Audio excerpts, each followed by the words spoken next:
now we're finding out maybe the best NBA trainer in the absolute business would like to train Caitlin Clark this offseason. With a major story. So it looked like famed NBA trainer Chris Brickley has broken his silence about Caitlin Clark and potentially working with her to make a healthy recovery. Caitlin Clark just made a move that has the entire league on edge.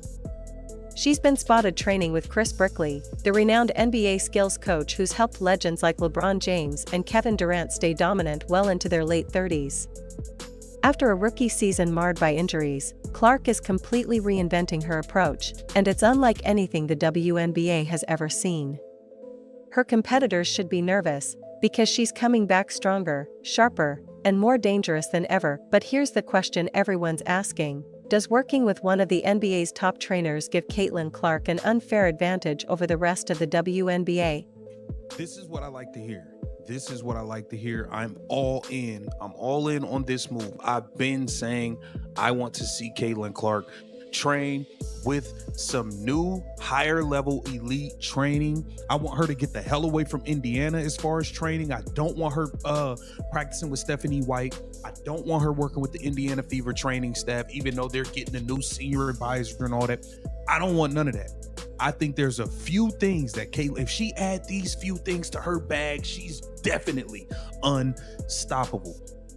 Chris Brickley, legendary NBA trainer working with the likes of Carmelo Anthony. When y'all saw Carmelo Anthony lose all that weight and get in shape, Hoodie Melo, he worked with Carmelo Anthony, Jimmy Butler, Donovan Mitchell, Trae Young, LeBron James. Chris Brickley showing interest in training Caitlin Clark this offseason is the kind of news that should have WNBA players losing sleep. For those unfamiliar with him, let's get one thing straight: Brickley isn't just another trainer. He's one of the most respected and in-demand figures in all of basketball. His client list reads like a Hall of Fame lineup: LeBron James, Kevin Durant, Carmelo Anthony, and countless other NBA superstars have trusted him to extend their primes and elevate their games. Now, he wants to work with Caitlin Clark, and the implications for the WNBA are enormous. Sure, of that specific team. Yes. So Yeah. You just called it. Sometimes some teams are like, no, they've got you need people. to be with me a year for the first 3 years. This is happening with me and Caitlin Clark. So Caitlin Clark finished her rookie season. We've been talking for a few years, and You worked with Caitlin Clark? so we were going to work last summer, but I was gonna have to go to Indianapolis. And I respect it. Like when you're young on your team, you work. Brickley recently opened up on a podcast about his desire to train Caitlin Clark, revealing that the two have been in touch for a few years and nearly worked together last offseason. At the time, the plan fell through because Clark was committed to training at the Indiana Fever's practice facility, a standard expectation for young players looking to develop chemistry with their teams and stay close to staff. Brickley respected that choice and didn't push the issue. But after what can only be described as a disastrous, injury-plagued rookie season, he's now hoping Clark will head to New York this offseason to train under his guidance and get some real work in. Yeah. So I'm hoping now this off season, I love it. I'm hoping that she'll come to New York and we'll get some work in. She's the reason why the WNBA has become so big. I would love to work with her. Yeah. She's an amazing talent. She's changed the game. She has absolutely changed women's sports. For sure. Just and I love generally competitiveness too. Oh man, I know. She's that's the other piece too, that like it's okay for women to be competitive. And the timing couldn't be better, because Caitlin Clark desperately needs a change in her training approach. The 2025 season was a nightmare. She played only 13 games due to injuries. 13. For someone who was supposed to be the face of the league, who brought record attention and revenue to the WNBA, that's catastrophic. Something went seriously wrong in how her body was prepared and maintained. And it's hard to argue the Fever's training staff did her any favors. Let's break down what actually happened. Clark hit the weight room hard last offseason. She added noticeable muscle, a logical response after taking brutal contact her rookie year. Opponents were allowed to beat her up with minimal consequences, so bulking up made sense.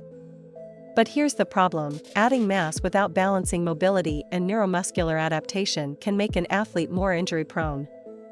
That's Sports Science 101. Clark's groin injury, which derailed her season, is often tied to muscle imbalance and flexibility loss. When you add muscle too fast, your connective tissue and movement patterns need time to adjust. Without that adaptation period, explosive movements become risky. It seems the Fever's training staff either didn't know this or ignored it. This is where Chris Brickley comes in. He's not just a trainer, he's a performance architect. His clients? LeBron James, Kevin Durant, Carmelo Anthony, legends who stayed elite deep into their 30s and 40s. That kind of longevity doesn't happen by luck. It's science-driven training that prioritizes durability, recovery, and precision. If Clark can tap into Brickley's system, she could extend her career by years. What's more telling is that Brickley wants to train her. He doesn't need her name for credibility. His resume speaks for itself. When he goes public saying Clark has changed the game and he wants to help her reach her ceiling, that's genuine respect from a man who recognizes greatness. Some fans have somehow turned this into a negative. Why? Probably because they don't understand who Brickley is, or they're too busy defending the Fever's failed training staff. Let's be real, the Fever's performance team failed Caitlin Clark. She entered the season in peak condition and lasted 13 games. That's not bad luck, that's bad preparation. The Fever's infrastructure simply isn't built to support a global-level star. Their injury management, medical transparency, and recovery protocols have been inconsistent all season. Clark needs elite resources, not good enough ones. And if those aren't in Indianapolis, she needs to go find them, even if that means spending most of the offseason in New York with Brickley. Interestingly, Brickley also trains Angel Reese, one of Clark's fiercest rivals. But that's actually a plus. Great trainers work with elite competitors. It's a sign of trust and professionalism, not conflict. Results ultimately come down to the athlete's talent and discipline, and Clark's work ethic is elite. Her absence this season didn't just hurt the Fever, it hurt the entire WNBA ecosystem. Attendance, ratings, and sponsorship momentum all dipped when she went down. The league needs her healthy. The best way to ensure that? Let her work with the best. Brickley's training could be transformative.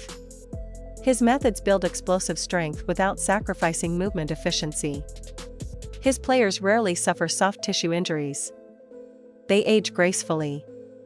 That's exactly what Clark needs if she's going to dominate for a decade, and it's not just physical. Working with someone who's trained LeBron and KD gives Clark access to the mental side of greatness, how to manage your body, pressure, and longevity at the highest level. That mentorship is priceless. If she returns next season with Brickley's touch, stronger, faster, more resilient, the rest of the league should be terrified. A healthy Caitlin Clark is already nearly unguardable. A Brickley version of Caitlin Clark? That's a nightmare. Some call it an unfair advantage. It's not. It's just smart. She's using her resources, the same way male superstars always have. She's doing what it takes to build a legacy that lasts. And when she walks back on the court next season, don't be surprised if it looks like she's playing a completely different game.